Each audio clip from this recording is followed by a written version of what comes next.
Hello Jessica and friends. I'm Joe Ty from Values Coach, and I hope that you're enjoying or have enjoyed the book The Florence Prescription. I want to make a couple comments about it. In the year since I wrote the first edition, we're on the third edition now, some interesting things have happened and continue to happen in healthcare. Bad news and good news.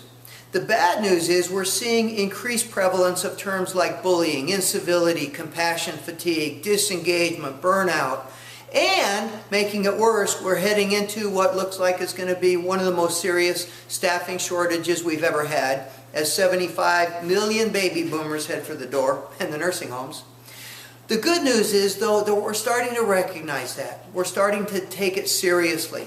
Last year, the Institute for Health Improvement, you know, the guys who gave us the 100,000 live study back in '99, they published a white paper on the importance of joy in the workplace. Joy is not a word we'd have talked about 10 years ago.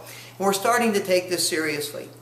And in the book, The Florence Prescription, and in the certificate of commitment that I hope you're all going to sign and commit to, it calls for three things.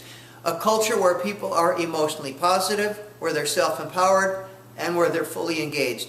And that order is important. You have to start by eliminating toxic emotional negativity in the workplace, because all it takes is one or two emotional vampires to suck the joy out of the work and the life out of everybody around them. The most effective tool that we've seen for doing that is the simple pickle pledge. I will turn every complaint into a blessing or a constructive suggestion, and the pickle challenge for civility, where we call ourselves and we call each other on whining and complaining and talking about people behind their backs. And so each of you now have, by the time you see this video you will have, this pickle-free zone door hanger. And I want to ask you to imagine this.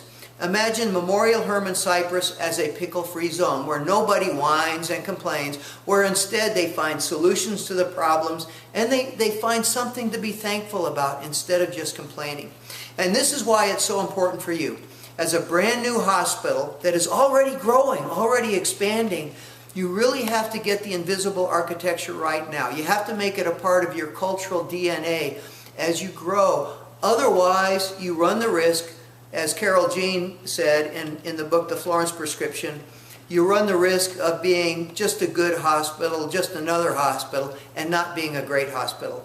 And if you want to be a great hospital, you have to be a great place to work, and that means having a great culture of ownership.